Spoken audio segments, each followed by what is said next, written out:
कसम क्यों खाते हैं? ताकीद के लिए, अपनी बात को मजबूत बनाने के लिए। अब सवाल ये पैदा होता है कि अल्लाह ताला कसम क्यों खा रहा है? क्या नऊज़ बिल्लाह अल्लाह ताला को ये डाउट है कि मेरे बंदे मेरी बात नहीं मानेंगे, मेरे बंदों को मेरी बात में शक होगा?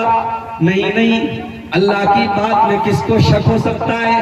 अल्लाह तो अपने कुरान की शुरुआत में कहता है अलिफ लाम मीम ज़ालिकल किताबु ला रैब फीहि हुदल लिल मुत्तकीन। मेरे बंदो, ये जो किताब तुम पढ़ने जा रहे हो, जो तुम कुरान पढ़ने जा रहे हो, ला रैब फीहि, इसके अंदर कोई डाउट की, कोई संदेह की, कोई शक की कोई जगह ही नहीं है। इसका एक एक हर्फ सच्चा है, इसका एक एक शब्द सच्चा है, इस कुरान के अंदर कोई शक नहीं है।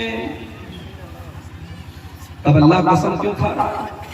अल्लाह कसम खा रहा है ये बताने के लिए कि हम जो बात कहने जा रहे हैं वो बहुत इंपॉर्टेंट है, बहुत अहम है, बहुत महत्वपूर्ण है, उस पर तुम ध्यान दो, बहुत अहम बात बता रहे हैं, इसलिए अल्लाह कसम खा रहा है। अब यहाँ एक बात और समझ लीजिए, अल्लाह ताला जिसकी चाहे कसम खा सकता है।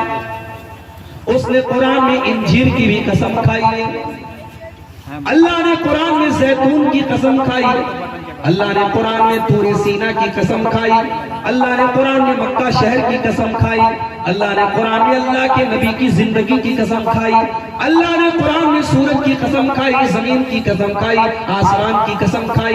अल्लाह जिसकी चाहे कसम खा सकता है, मगर हमें और आपको ये इजाजत नहीं कि हम अल्लाह के अलावा किसी और की कसम खाएं।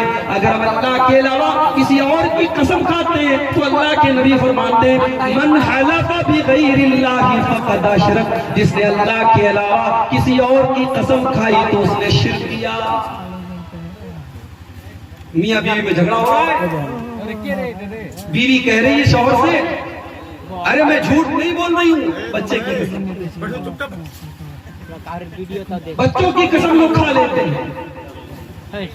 शौहर बीवी के हाथ पर, सर पर हाथ रख करके कहता है मैं तेरी कसम खाता हूं। याद रखो मेरे प्यारे साथियों, न बीवी की कसम खाना जायज है, न बच्चों की कसम खाना जायज है, न माँ की कसम खाना जायज है, न महबूबा की कसम खाना जायज है। अल्लाह के अलावा किसी की कसम नहीं खा सकते। यहां तक के खाने काबा की कसम भी नहीं खानी चाहिए, इसलिए कि खाने काबा अल्लाह नहीं है, अल्लाह का घर है। हम खाने काबा की भी कसम नहीं खा सकते, क्योंकि सिर्फ और सिर्फ अल्लाह की कसम खाना है। खाने काबा तो अल्लाह का घर है, अल्लाह नहीं है। हमारे बहुत सारे गैर मुस्लिम भाई हैं, उनके दिमाग में ये बैठा हुआ है कि मुसलमान खाने काबा की पूजा करता है। उनको जाकर के सही बुखारी की वो हदीस पढ़ के सुना देनी चाहिए मेरे भाइयों कि हजरत उमर फारूक रज़ी अल्लाह तआला अन्हु खाने काबा का तवाफ कर रहे थे, और खाने काबा का तवाफ करते हुए जब हजर अस्वद के पास पहुंचे, हजर अस्वद वही पत्थर है, काला पत्थर, तवाफ के दौरान जिसको चूमा जाता है। हजरत उमर फारूक रज़ी अल्लाह तआला ने उस पत्थर को चूमा और चूम करके क्या कहा, इन्नी आलमु अन्नका हजरुन मा तनफउ वला तज़ुर्रु। ऐ हजर अस्वद, मैं जानता हूं कि तू एक पत्थर है, तू नफा नुकसान का मालिक नहीं है, तू किसी को फायदा नहीं दे सकता, तू किसी का नुकसान नहीं कर सकता।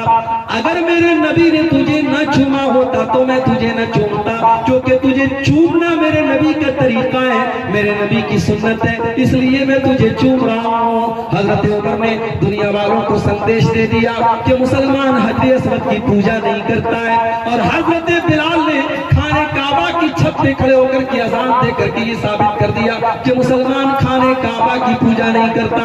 मुसलमान अगर खाने काबा का तवाफ करता है, उसकी परिक्रमा करता है, तो इसलिए करता है क्योंकि अल्लाह का आदेश है, अल्लाह का हुक्म है, उसके रसूल का तरीका है। खाने काबा हमारे नजदीक मुकद्दस तो है, मगर हम खाने काबा की इबादत नहीं करते, इसीलिए खाने काबा की, आप खाने काबा की कसम नहीं खा सकते। अगर आपको कसम खाना है तो आप कहेंगे रब्बे काबा की कसम, आप काबा की कसम नहीं खा सकते।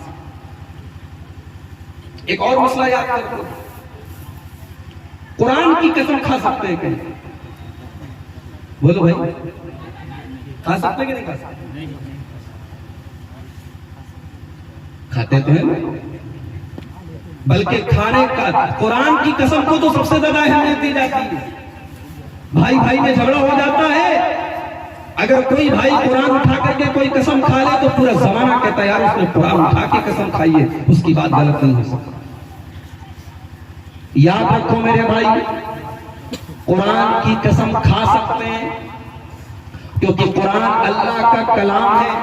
जैसे अल्लाह की कसम खाना जायज है, वैसे अल्लाह के कलाम की कसम खाना जायज है, मगर कुरान हाथ में लेकर के कसम खाना जायज नहीं है।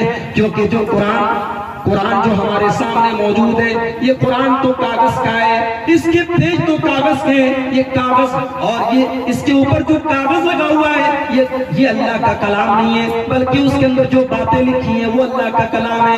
तो हम जुबानी तौर पर कह सकते हैं कि कुरान की कसम, लेकिन कुरान हाथ में लेकर के अगर हम कहते हैं कि कुरान की कसम खाता हूं तो ये गलत है और ये तरीका नबी से साबित नहीं, सहाबा से साबित नहीं। तो जो लोग अपने झगड़ों में कुरान उठा के कसम खाते हैं वो गलत करते हैं। इस हरकत से बात,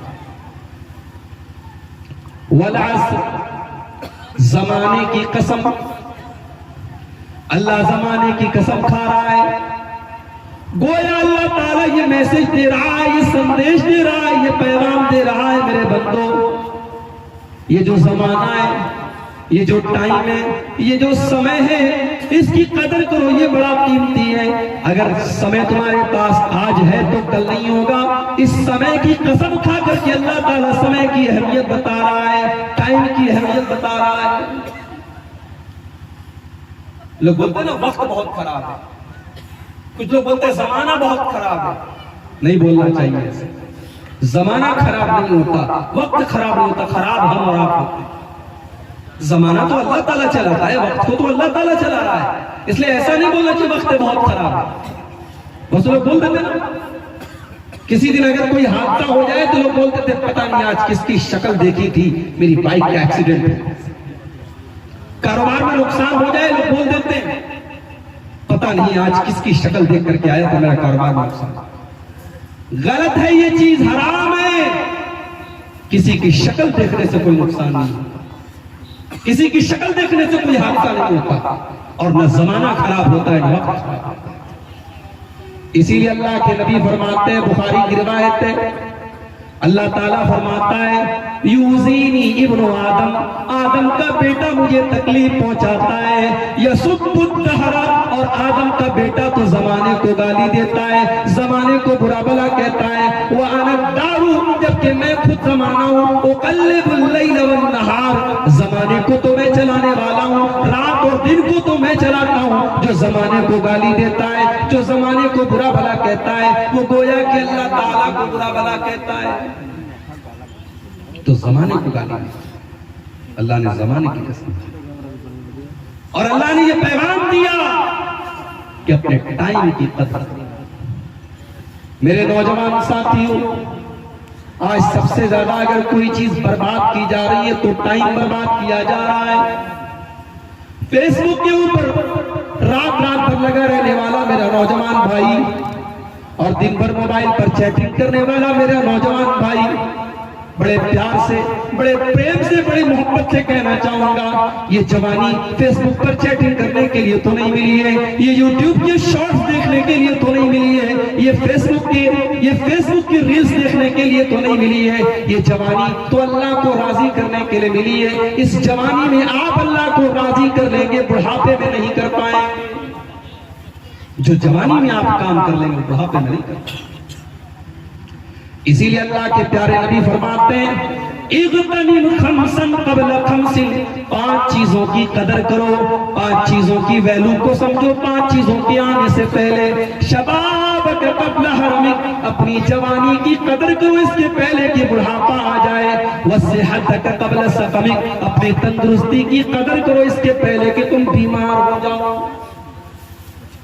पाकिस्तान का एक नौजवान, उसका फेसबुक के ऊपर फोटो भी आया था, बॉडी बिल्डर था, उसका खूबसूरत जिस्म देख करके कोई कह नहीं सकता था ये कभी बीमार पड़ेगा।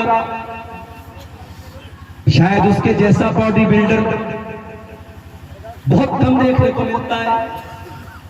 एक तरफ उसकी वो तस्वीर आई जिसमें उसके पूरे जिस्म की नुमाइश हो रही है, दूसरी तरफ उसको ब्लड कैंसर हो जाता है और वो सूख करके लकड़ी हो जाता है, उसकी शक्ल पहचान में नहीं आती और कुछ दिनों के बाद उसके इंतकाल की खबर भी फेसबुक के ऊपर आ जाती है।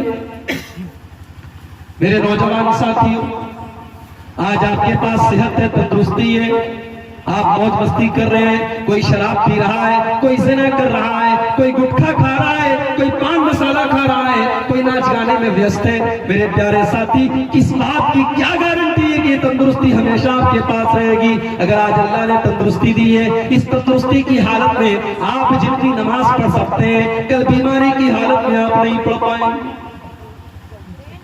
हो सकता है आज आप खड़े होकर के नमाज पढ़ सकते हैं, अल्लाह ना करे ऐसी बीमारी आ जाए कि आप खड़े होकर के नमाज पढ़ना चाहेंगे मगर नहीं पढ़ पाएंगे, आपको कुर्सी का सहारा लेना पड़ेगा। आज भी देखो कितनी मस्जिद में लोग आज कुर्सी पर बैठ करके नमाज पढ़ते हैं। अल्लाह ने उनको इस लायक भी नहीं बनाया कि वो जमीन के ऊपर सजदा कर सके। अगर अल्लाह ने आपको इस लायक बनाया है कि आप अल्लाह की बारगाह में सही सलामत सजदा कर सकते हैं, तो मेरे प्यारे साथियों, इस नेमत पर आप अल्लाह का शुक्र अदा कीजिए और इस सेहत की कदर कीजिए।